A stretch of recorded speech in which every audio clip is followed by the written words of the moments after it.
Olá, turma! Essa aula será gravada, é uma continuação da aula de segunda-feira, onde estávamos discutindo os aumentos das câmaras cardíacas. Então, já é sabido que, além de uma avaliação global do volume cardíaco, a radiografia de tórax ela é útil e pertinente também na avaliação do aumento individual das câmaras cardíacas e ajudam a sugerir ou estreitar o diagnóstico diferencial tanto nas lesões congênitas quanto nas alterações adquiridas ao longo da vida. Nesse sentido, eu tinha terminado a explicação sobre o aumento do átrio esquerdo, principalmente os achados de imagem na radiografia e tomografia de tórax, como a gente calcula e mensura esses achados.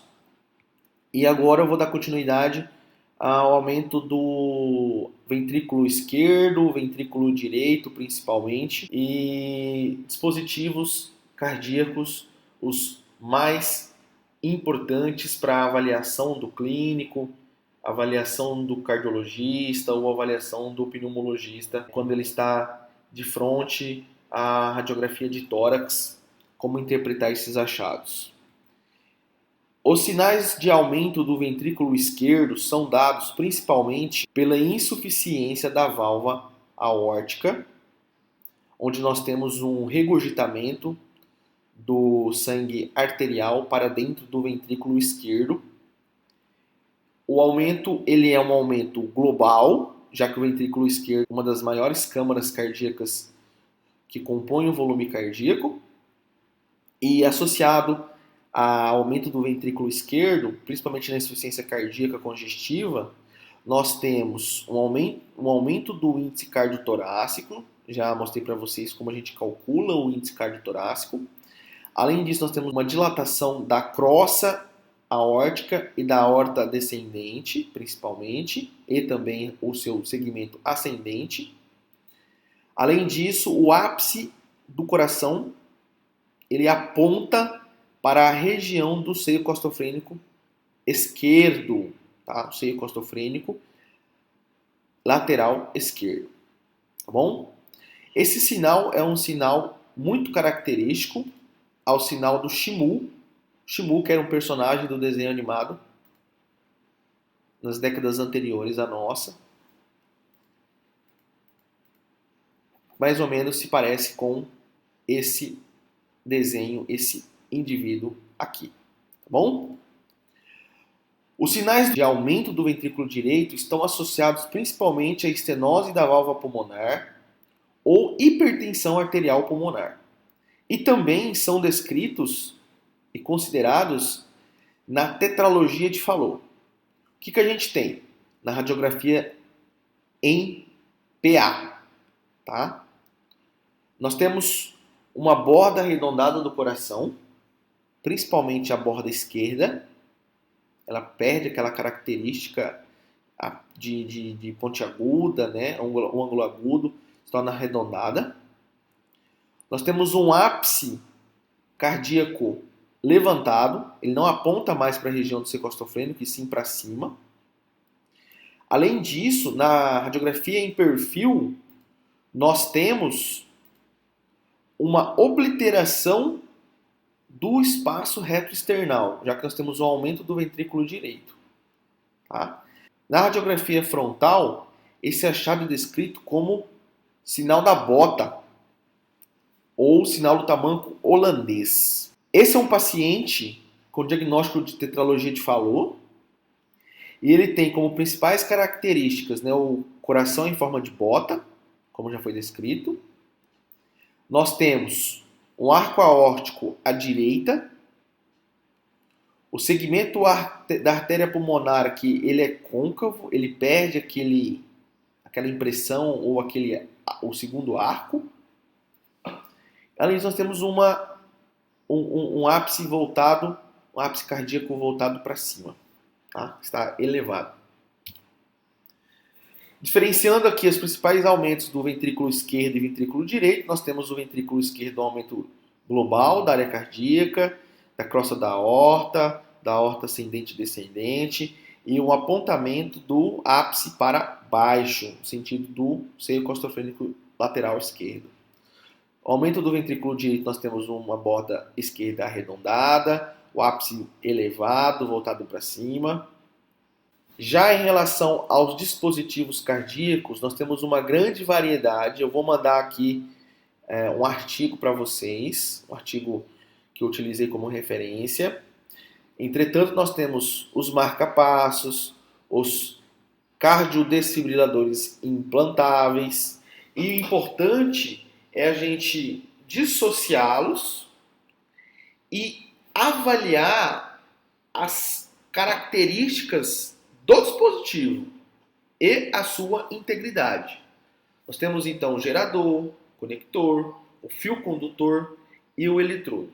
Então, saber a topografia exata desses dispositivos e avaliar a sua integridade e as suas complicações fazem parte da avaliação sistematizada utilizando a radiografia de tórax. Eles podem ser unicameral, então uma única câmara, principalmente no ventrículo direito, bicameral, que estão localizados no apêndice do átrio direito e ventrículo direito, ou podem ser biventricular, aonde estão localizados no ventrículo direito e no ventrículo esquerdo. Aqui nós temos a imagem do marcapasso, os componentes gerador, conector, fio, condutor e eletrodo. E aqui a imagem da radiografia. Gerador, conector, fio condutor e eletrodo. Então a gente tem que avaliar se ele é unicameral, bicameral, biventricular, a sua topografia, a integridade e as possíveis complicações do marcapasso. Olha lá, que imagem ilustrativa mostrando que nós temos a possibilidade do marcapasso na topografia do apêndice atrial, do átrio direito, tá? E ele faz esse jotinho aqui, ele aponta para cima, isso é importante a gente localizar. Nós temos o 2 aqui, o ventrículo direito, tá? Localizado no ventrículo direito. Ele ganha aqui a válvula tricúspide e se localiza no ventrículo direito. Nós podemos ter também no ventrículo esquerdo e o marcapasso epicárdico, tá? Que é esse aqui, localizado na parte externa do volume cardíaco em contato com o epicárdio. Gerador, conector. Avaliem bem esses pinos conectores aqui, ó. Eles têm que ter essa pontinha aqui. Isso é importante. Fio condutor e a topografia. Olha aqui. Jotinha, apêndice atrial e esse aqui apontado para baixo, ventrículo direito. Esse é um marcapasso bicameral, atrioventricular. Os eletrodos são finos e uniformes. Esse é o ideal. A topografia exata do conector. Ele tem que ficar um pouquinho para fora. Aqui mostra que o pino conector está acoplado, tá? Nessa radiografia, nós temos o não acoplamento do conector do terminal. Não está encaixado. Então ele não funciona corretamente. Marcapasso unicameral na topografia do ventrículo direito. Então a gente avalia no marcapasso unicameral a topografia do gerador, o fio condutor e o eletrodo. Aqui na topografia do ventrículo direito. Marcapasso bicameral, gerador, conector, fio condutor, jotinha, apêndice atrial, ventrículo direito. Olha na radiografia em perfil, gerador, conector, fio condutor, jotinha, apêndice atrial e ventrículo direito apontada para baixo. Aqui ainda nós temos como achado um pseudotumor, que é líquido na topografia da cisura. Esse é um cardiodesfibrilador implantável. E como é que eu diferencio? Principalmente essa imagem mais densa e maior. Isso são bobinas de choque. Tá bom? Então, geralmente, 2 bobinas. Aqui eu tenho um caso de um paciente com um cardiodesfibrilador implantável. Eu sei disso pela estrutura da bobina mais densa e maior. Além disso, eu tenho paciente com fio de esternografia metálica associada a 2 válvulas. Lembrando da cadeira cardíaca, nós temos o encosto, o assento, então pulmonar, aórtica, tricúspide e mitral. Válvula tricúspide e válvula mitral. Além disso, marcapasso epicárdico, que as 2 pontinhas vindo aqui na radiografia frontal, aqui. Válvula mitral e válvula tricúspide, aqui, um detalhe. Posição incorreta. Eu tenho aqui paciente monitorado, fio de esternografia, marcapasso com gerador, conector, fio condutor, eletrodo. Aqui, a posição incorreta de um dos fios. Olha aqui, tá vindo aqui, ó. Essa aqui é o ideal, o apêndice do átrio direito.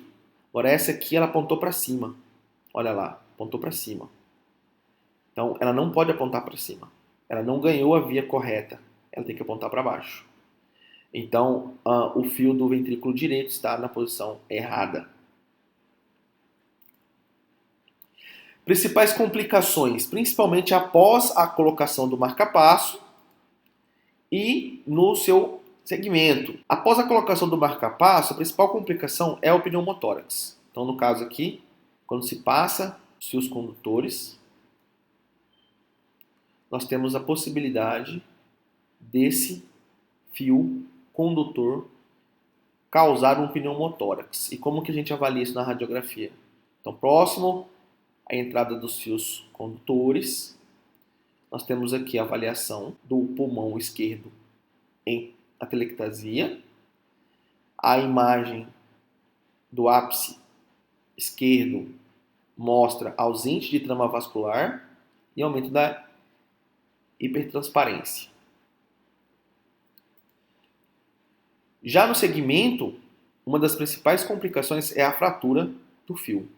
Olha aqui, uma fratura mais evidente no fio do marcapasso e aqui uma fratura mais sutil. Então a gente precisa avaliar criteriosamente todo o marcapasso, todo o fio condutor na busca por pequenas fraturas ou fissuras do fio que estão relacionadas ao mau funcionamento do equipamento.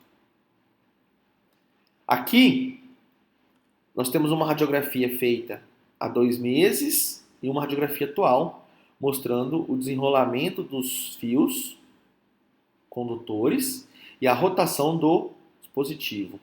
Isso é chamado de síndrome de Twiddler, quando ele roda seu próprio eixo. Tá?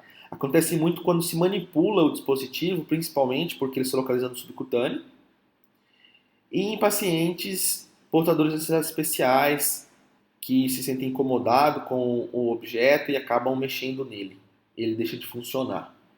Uma das coisas que pode acontecer é a retração do fio, que no caso ele foi retraído, ele estava mais bem aqui próximo ao diafragma. Aqui ele subiu, ele foi retraído, foi puxado. Tá? Tanto do marcapasso quanto do CDI. Aqui era um CDI, olha a bobina. Então, ele pode causar síndrome de Twiddler. Para finalizar, um caso clínico que tem mais a ver com a parte teórica do mediastino, das linhas mediastinais, que mostra uma radiografia de tórax. Tá? na região anteroposterior, olha a sobreposição das bordas medial das escápulas, mostrando aqui uma obliteração da linha para-aórtica e da linha ásigo-esofágica. Eu tenho associado a isso uma opacidade, possivelmente retrocardíaca, não posso caracterizar aqui pela radiografia só, frontal, precisaria de uma radiografia em perfil. Entretanto, o diagnóstico diferencial dessa opacidade pode ser pulmonar, pode ser do sistema digestivo. No caso, como obliterou as linhas, eu penso em algo lá no mediastino médio posterior. O que pode ser isso? Pode ser um abscesso pulmonar? Pode. Pode ser uma hérnia de ato? Pode. Como que eu faço para investigar isso? Se eu tiver meio de contraste oral, eu dou ao paciente tomar. Se for uma hérnia, vai opacificar essa região, formando o nível, confirmando a topografia do sistema digestivo. Se eu não tiver meio de contraste oral para dar para esse paciente, eu posso fazer uma tomografia computadorizada. Então aqui eu tenho uma tomografia no plano axial, janela de partes de parênquima pulmonar, janela de parênquima pulmonar, acompanhando aqui o esôfago e a topografia retrocardíaca com nível hidroaéreo, confirmando uma hérnia hiatal. No outro detalhe, a mesma tomografia do paciente agora reformatada no plano sagital, janela de partes moles, mostrando que existe um rolamento do estômago, parte do estômago para a região pulmonar, ó, confirmando assim a natureza da lesão, uma hérnia de hiato. Ok, pessoal? Era isso aí. E até segunda-feira, as nossas aulas às 19 horas.